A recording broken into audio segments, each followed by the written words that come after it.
Thank you for joining me on News with Nana today. I just wanted to make sure that I am recording, but um, I wanted to let you guys know, obviously, while while we were watching the whole mess of the race-bait mainstream media cluster goo-goo of Kyle Rittenhouse's trial, they seem to fail to remind you that Ghislaine Maxwell would be starting hers. Nothing was said about Maxwell. I find that very interesting. But then again, not really. Um, I just one tidbit on the whole Kyle that I found on my Facebook, and this is what I'm going to read to you. Because many people don't realize, and I literally like in one of my, and it's one of my groups that are a lot of conservatives, Second Amendment people, that kind of thing. Even they are still misled because they don't follow fact, and I really don't understand why. You've seen the three pictures of the three people that they say he injured and attacked and assaulted, all of which were Caucasian. None were people of color. I had replied to one of the comments, and some idiot was like, two. And I'm like, no. The third one, well, you could say he's either Latino, Middle Eastern, European of some sort, but he is definitely not a person of color. What the fuck is wrong with people? Anywho, again, so people just need to know the facts, just really need to. Anyways, so this is something I saw that came on my feed, and I thought that I should share this. It was one of those things. I shared it on my Facebook page, hoping to wake up a few jackaloons. So, and it started with, until I watched much of the trial for myself, I didn't know the gas station where it all started and where Kyle stayed up until they started attacking him is owned by his grandparents. They came onto his property to attack him. I didn't know that Kyle put out a dumpster fire that was being rolled down to a gas station to blow up with people around. That was that one. If you can actually YouTube where there's a newscaster who is broadcasting saying, "Oh, I'm at one of those peaceful protests with fires going on." But I mean, it like looks apocalyptic behind him, and he's like, "Oh, but it's all fine." Like, oh my gosh. Anywho, moving right along. I didn't know the police were told to stand down as businesses were destroyed. Well, we knew that. I don't know how anybody didn't know, because throughout all of those peaceful protests, police were told to stand down no matter what, which is how several police stations were abandoned and burned to the ground. That's how that whole Chaz started, is because they were told to stand down. And then you had our current VP, who was bailing people out. That were the few that did get arrested, she had a fund for people to donate to and was bailing them out. Yes, and we wonder why our country's in such a disarray. I didn't know that Kyle's dad, grandma, and friends all lived in Kenosha, which is 20 minutes from where he resided with his mom part-time in Illinois. I didn't know that someone knocked Kyle down twice and then attempted to kick him with lethal force to the head. I didn't know that Huber had hit him in the head 2 times with a skateboard. I didn't know that Gage Groscrews aimed his gun at Kyle first, as he admitted on the stand. I also didn't know that in the state of Wisconsin, it's legal for Kyle to have a gun, even at 17, which was why the gun charge was dismissed. I didn't know that Kyle did not cross state lines with a gun he wasn't supposed to have. The rightful gun owner did, as he was legally permitted to do. I also didn't realize that Rosenbaum was a 5-time convicted child rapist and that Huber was a 2-time convicted woman beater. I didn't know that Groscrews was a convicted burglar with an assault on his record also. If the media did their job, we would all have known this, and taxpayer dollars would not have been wasted and division created. But that's not what it's about, is it now? Nope, it's not. So In the news with Ms. Maxwell.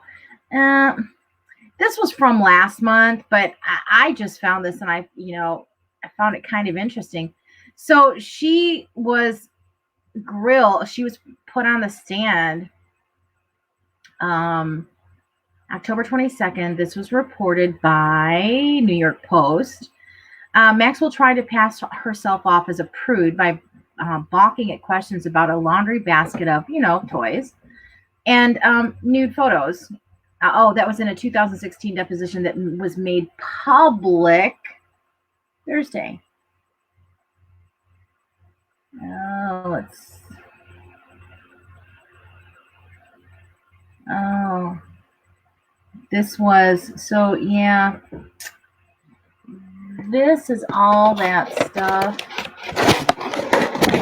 that she is.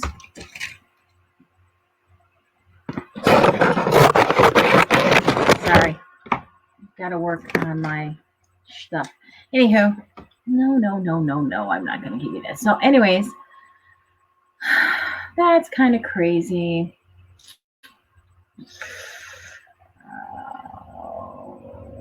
Where did that go? Well, what happened? I thought it just opened up the same thing. It did. It really did. Anyway. So then we go here. This was on the 16th. Maxwell's security advisor speaks out. She was the most hunted lady in the U.S. and world. In the months leading up to her indictment in 2020, nobody seemed to know where she was. I remember that. I mean, it was big. It was everywhere. That was like this. But then again, remember who our president was and who was,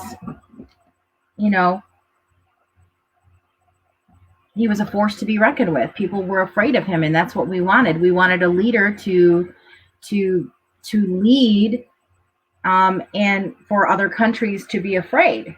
I mean, how are you going to protect the people of your country if you're seen as a wishy-washy, freaking frail old man that's a pedophile?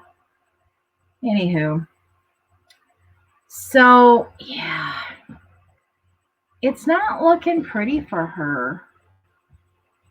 I found this hunting Ghislaine.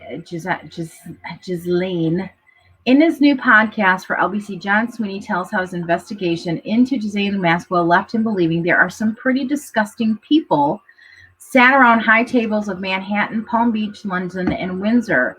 And the story of Jeffrey Epstein has been told in many ways over the past 2 years, but none have given more than a few cursory moments of Ghislaine Maxwell, his girlfriend, his alleged pimp and partner in a series of sex crimes against a series of underage women, some as young as 14. Ghislaine has remained in the shadows. When Epstein's life began to unravel, Ghislaine vanished, only to reappear when she was arrested by the three-letter agency earlier this year. She denies 6 charges of enticing young girls for sex with Epstein and perjury. In LBC's new podcast, Hunting Ghislaine, investigative reporter John Sweeney, Panorama Newsnight, The Observer, sets out to tell the strange story of Ghislaine Maxwell. It's a story both melancholic and macabre, as a story arousing pity and disgust, a story of victims and monsters. It's really, really bad. I've only gotten to like 3, but it's crazy. So let's go here and let's do.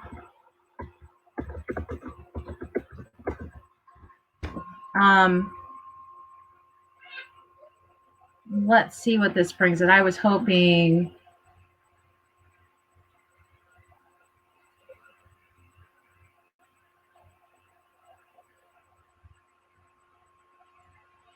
What is Yahoo News saying about this? This was, when was this? On the 18th. Maxwell, how a 6-year-long civil lawsuit from Ghislaine Maxwell accuser unraveled Jeffrey Epstein mysteries and led to charges against the British socialite. Whoa. Okay, so here we go. Yahoo's reporting. This was on the 18th. Criminal case in the is the product of years of persistence from accusers seeking justice. One of the counts against Maxwell alleges she lied in a deposition for a civil lawsuit from an accuser. The lawsuit has led to the unsealing of thousands of pages of documents, flight logs, interviews, and emails about Epstein. Jury selection is underway in Ghislaine Maxwell's sex trafficking trial following more than a year of court battles with federal prosecutors who charged her after disgraced financier Jeffrey Epstein killed himself before he could stand trial for similar charges. Before he could stand trial on similar charges. It's also the culmination of years of litigation from accusers who sought justice even when the federal government stood against them. In the trial, which is expected to stretch through December, a jury will deliver a verdict on charges that allege Maxwell sexually trafficked teenagers to Epstein and sexually abused them herself.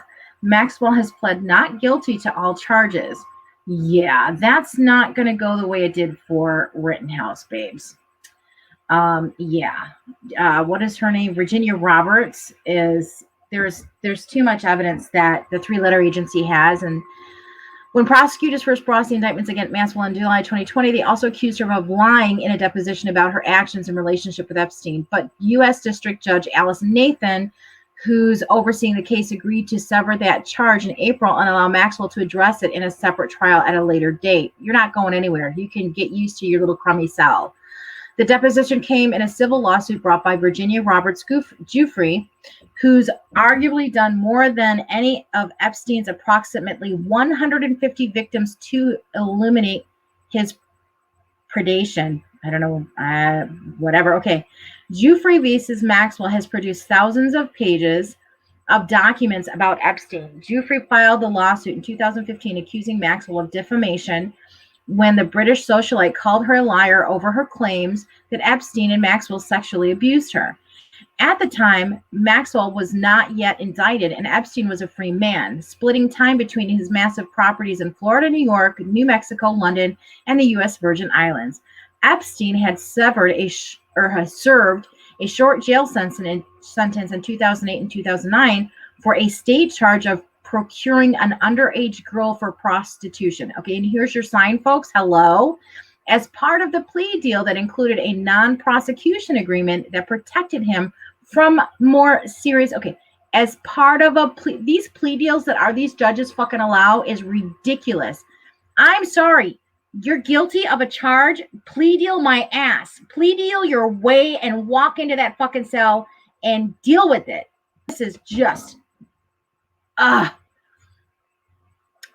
that protected him from more serious federal charges. Maybe drugs. I don't know.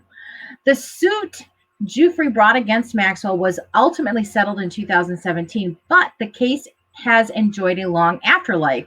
And the litigation around it also unusual and complex that the docket runs to more than 12,000 entries. 9 interested parties and interveners have inserted themselves into the case over the years, including the government of the U.S. Virgin Islands. The judge, Loretta Preska, continues to oversee the case, even though she partially retired in 2017, and has such a senior role in the Manhattan U.S. District Court that part of the building complex is named after her. I don't know what that's gonna. Before settling, Maxwell took 2 depositions, and Giuffre submitted reams of evidence to court, almost all under seal.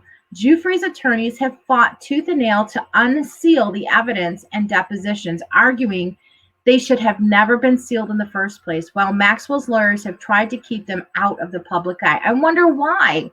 Because you see, when you know what's going on, they can't trick you. They can't coerce you.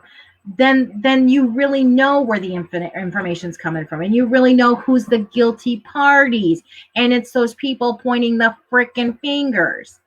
Other parties like the Miami Herald, far-right conspiracy theorist Mike Cernovich, and attorney Alan Dershowitz also inserted themselves in the case, making arguments that the documents were in the public interest. Dershowitz has also asked for documents to be unsealed because he believes they would disprove misconduct claims Giuffre made against him on a later occasion. Well, why wouldn't you? I mean, I would ask the same thing. If it can prove if she said I was guilty of something and it could prove that I'm not guilty, fucking unseal it. What the hell? But then again, remember, our courts are all part of this fucking corruption too. The arguments over sealed material are ongoing. After Maxwell was charged in 2020, attorneys for the Miami Herald and Giuffre successfully persuaded Prescott to reveal more deposition experts, and Prescott is poised to hear more arguments over sealed documents following Maxwell's trial. Oh, doesn't she just look cutesy in that picture? If you've read any stories about Epstein in the past few years, there's a good chance that they were at least partially based on documents unsealed in Giuffre's lawsuit. Those documents, flight logs, interview transcripts, emails, an unpublished memoir, and thousands of other pieces of evidence have created a corpus of raw material that has given the public an understanding of Epstein's crimes and his relationships with powerful people.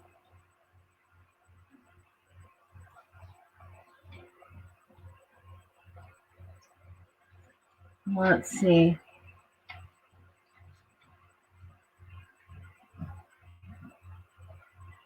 That was in 2019.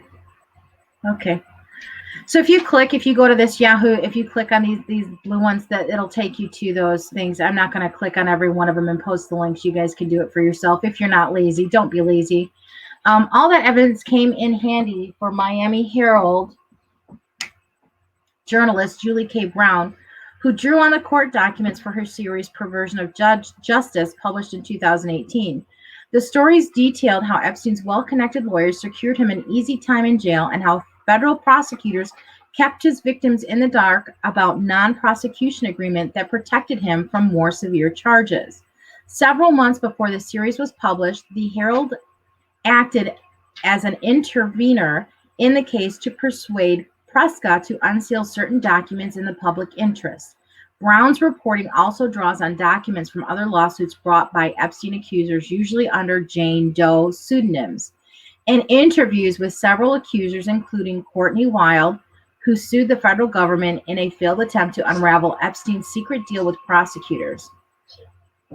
Perversions of Justice was an immediate sensation, published in the thick of the Me Too conversation. Readers acted with visceral, oh my golly, jeepers. This is long, guys. This is long. But you're going to want to read this. So this, this is kind of what's been going on. I just want to seal.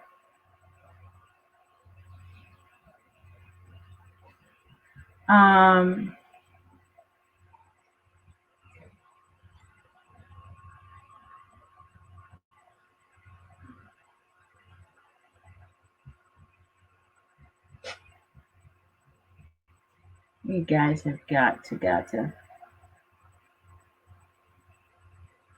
How did Jeffrey Epstein's address book end up in the hands of a communist farmer in Vermont? Wow. All right, guys. So I'm going to leave this here. So this is how you have been tricked. So while you were following the race baiting game that the media has put in front of you, and while you were watching, on bated breath, what was going to happen because of our Second Amendment rights being, as you thought, threatened, it was really all about hiding what was going on and what's coming up. So don't forget, I believe she's going to,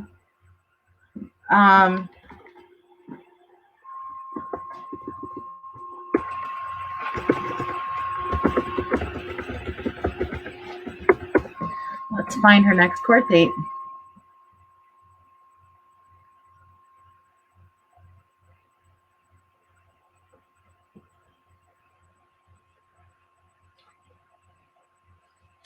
I believe it's December.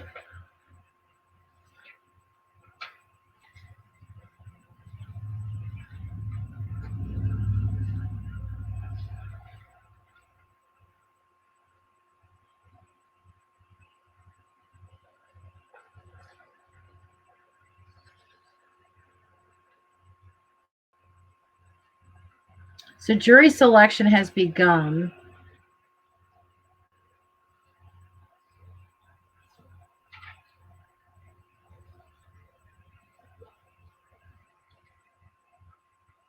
So they've started jury selection. So if I'm not mistaken, I do believe that she will go to trial next month. So just be on the lookout. Type it in. DuckDuckGo. You're not going to get the answers. You're not going to get the truth from Google. Google is part of, well, we know, Zuckbuck and all that other bullshit like Jack and the twatter police and the fuck up checkers. So sorry, I'm just not in the mood to be nice today. It's cold and ugly here in Michigan, and I need to get better slippers. So on that note, guys, remember, knowledge is power. Share the knowledge. People are waking up. This last thing with Kyle has really, I think, has kind of shook people to go, holy crap, that's not what really happened, when they watched what really happened. So that being said, remember to be kind. You don't know that across each house bears what people are going through. You'd never know by looking at me walking down the street that I lost my job. I'm going through a lot of personal shit. You just wouldn't. So be kind. When you're dealing with that, dishing out that dose of harsh truth and reality, be kind about it.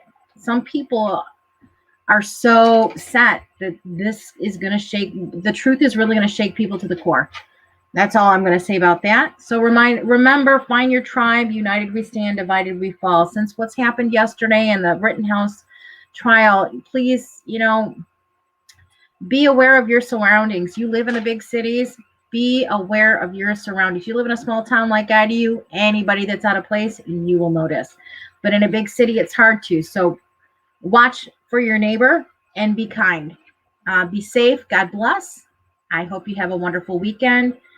Unless I can find something interesting to talk to you about, I probably won't be back until next week. Thanks again, guys. Love you.